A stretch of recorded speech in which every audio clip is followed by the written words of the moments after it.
Hey, what's up, folks? Sorry for the long break. I had gone on a small end of the fall vacation, but I'm back.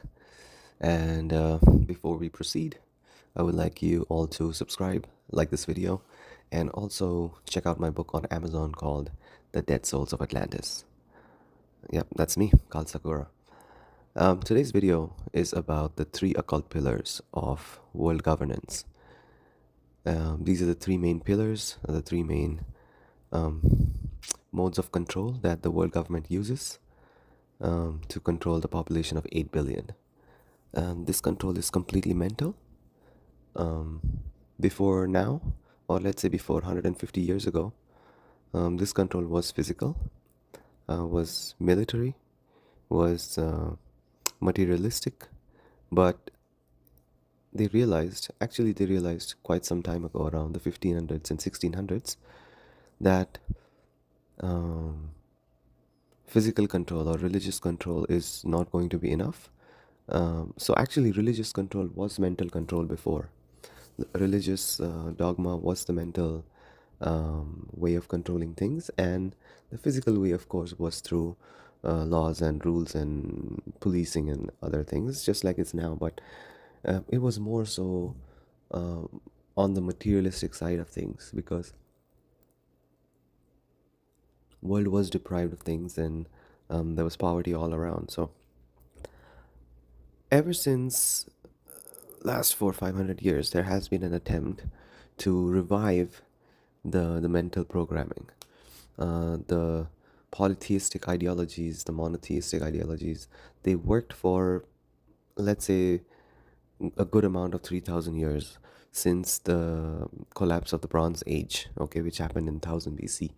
It's a very important point in history. If you want to understand my perspective, you can go back into my videos and check them out. So ever since the fall of Bronze Age, that's worse, the inception of monotheism, and since then polytheism, all the other mental beliefs, mental constructs, for to say, were falling apart uh, un- until the 15th century, 16th century in Europe. And that's when the new age world rulers, the newer generations, came up with a new program, with a new mental construct. And that new program was our education system. Education, again, has existed since a long time, but the form of education that we see today, which is institutionalized, that education was inceptionized and institutionalized and implemented since the 1500s and the 1600s. And to create those, see, every religion needs prophets, every religion needs messengers and um, godly men to start the religion. So even the religion of education, you needed godly men to start it. And those godly men in the religion of education are religious scientists. And science today starts with the Big Bang. And if you really ask me, the Big Bang didn't really happen a billion years ago, but it happened a few hundred years ago in Italy. I mean, Copernicus and Galileo and the other guys who proposed the heliocentric model kind of also gave birth to this idea of Big Bang in a way, right? Before that, or without them, Big Bang wouldn't exist, or Darwin's existence doesn't count without Galileo or Copernicus' existence, right?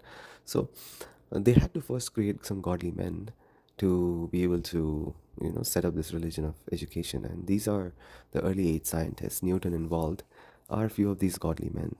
And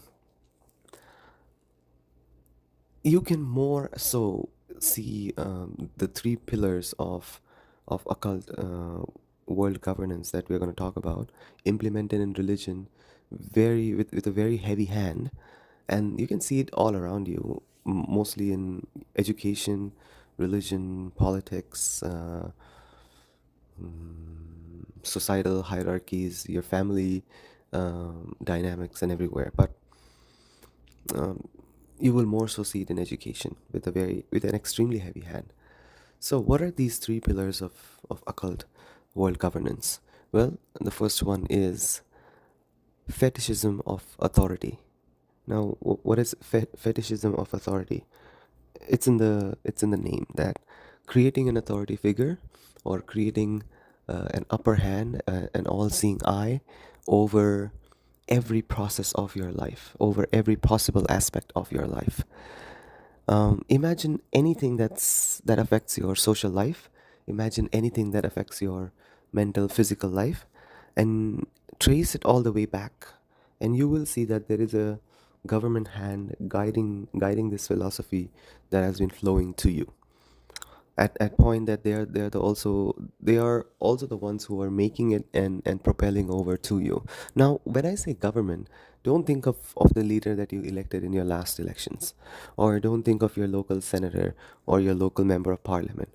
When I say government, think of the government as a big brother. Okay, think of it as the power running the system. Think of it as the um, a- think of it as the power which is setting up United Nations, or power which is deciding to go and conquer into new territories, and power which is deciding to make a country communist or democratic, or I'm talking that level of power. I'm not talking about individual.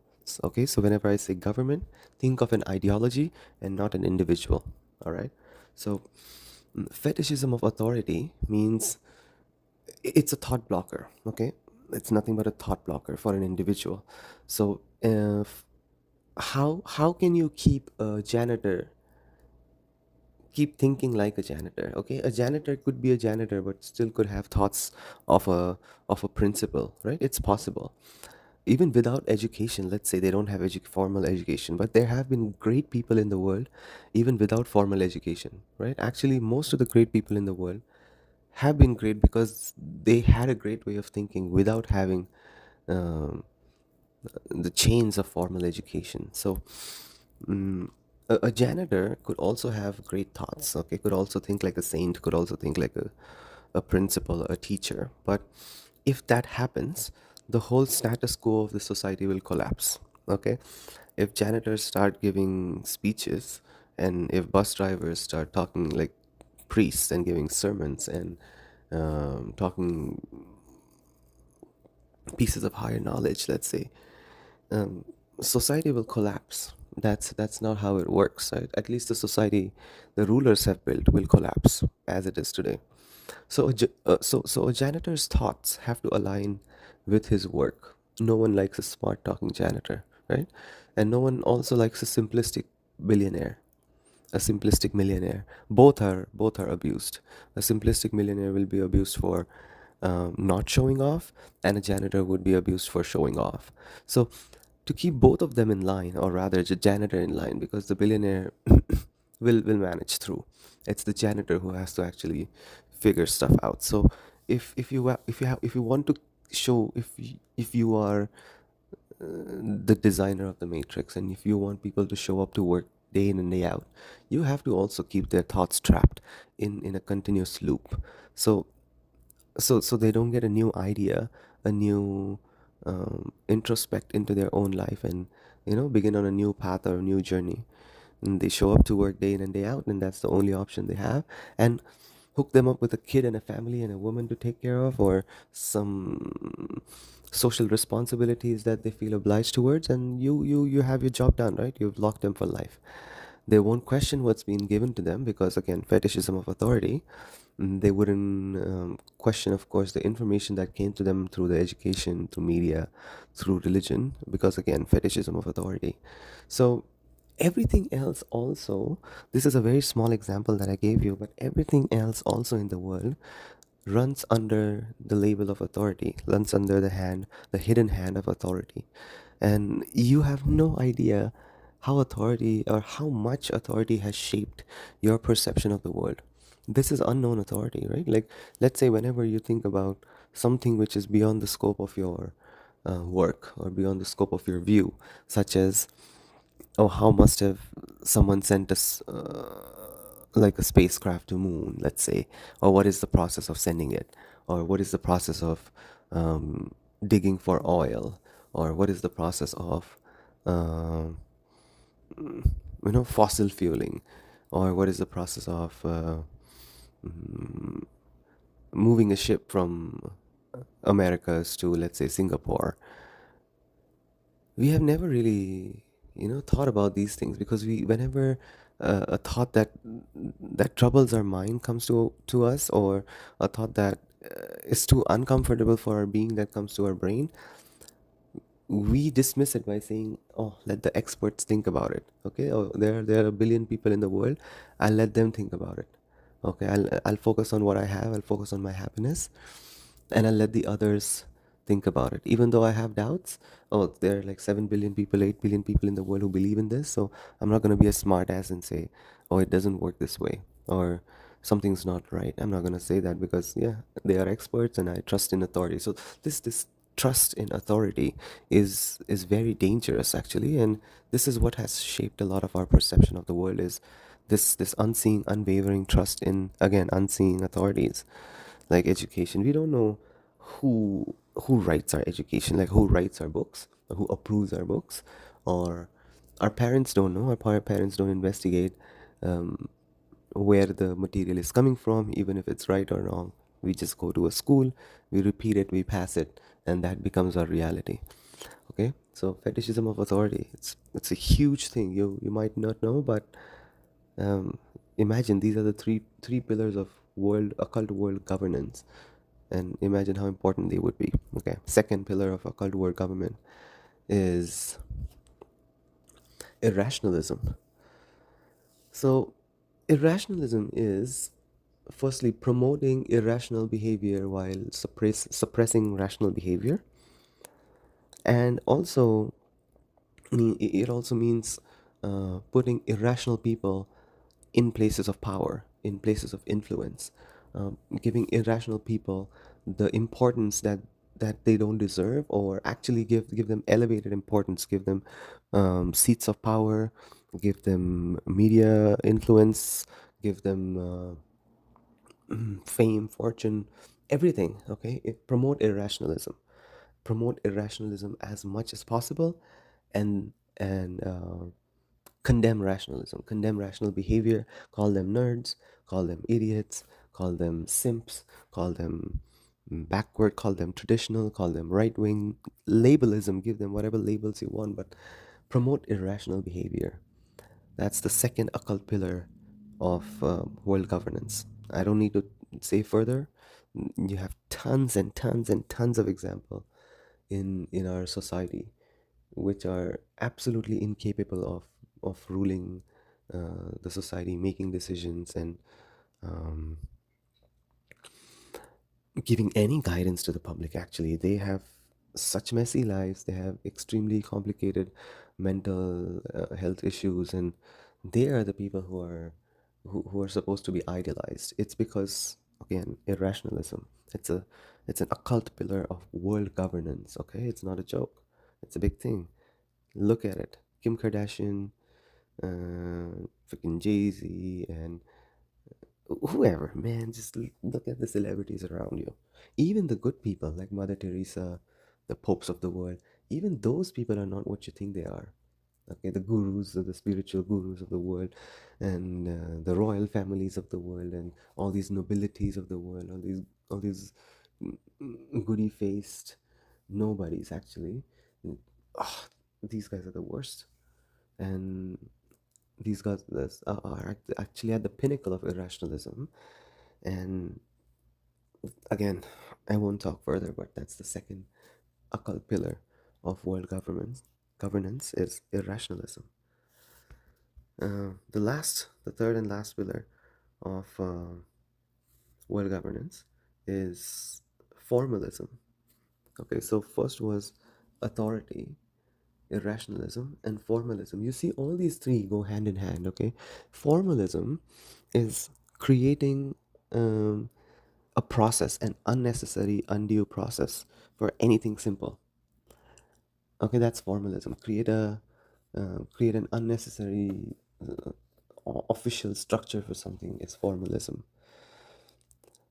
This is my honest belief that the knowledge that we get from school, from primary school, middle school, high school, all the way up to grade 12. Okay, this knowledge, I honestly believe, can be acquired within 2 or 3 years. You don't need 12 years of your uh, adolescence life to gain this basic literary knowledge and basic literature knowledge. I don't think so, right? Even if you observe, most of the time spent in schools is spent studying some things that we never ever use in our life, which doesn't shape our existence. I mean, yes, it does shape our existence in some way, but it doesn't benefit your adult life in any way whatsoever. If anything, it deteriorates it, right? It spoils it. So this formalism is, it might sound very simple. Okay, it might sound, formalism, what are you even talking about? What can a form do to me? What can a process do to me? But you wouldn't you wouldn't imagine how deep this topic is. Like like a mm, I don't even know where to start. Like, imagine 401k, imagine a social security system, imagine the Canadian healthcare, or any kind of a system where there's healthcare is promised. uh, the taxation system, the transport system, any world system, any worldly system of governance. Formalism is the unseen hand which is guiding it through, which is holding it all together. Okay, formalism could be seen good and bad also. Like, you do need some type of formalism to establish a system, okay, establish a society. But excessive formalism is where things go to die, and that's where we are. Excessive formalism, process for everything. um, like this formalism aspect ties into the aspect of how the world government is into owning souls. Okay, they are into the business of owning souls, or owning your mind. I don't want to sound controversial or too um, I don't want to be just dismissed by saying, oh, he's a conspiracy nut job. Yeah, by saying that, oh, someone wants to own your soul. But what I mean by owning your soul is by owning your thoughts, okay, living in your mind rent free. That's what they want to do through systematic indoctrination. So formalism is a hidden hand which plays a huge, huge role in our education, in our religious setup, in our just basic understanding of the world. Hmm. There's a fourth occult hidden hand, actually, which even they don't talk about, okay, which even the inner occult circles don't talk about this, but it definitely exists. And that is compartmentalization. Compartmentalization of what? Of your brain, of your consciousness. But this is a topic in itself. Okay, so I'll make a separate video on compartmentalization. But remember, um, the three occult tools used, the three occult principles, systems that are used by rulers for world dominance, or the three occult pillars of world governance. First, fetishism of authority. Create an authority figure, an authority structure, a pyramid scheme, um, a top down control mechanism wherever you go, in every walk of life. That's fetishism of authority.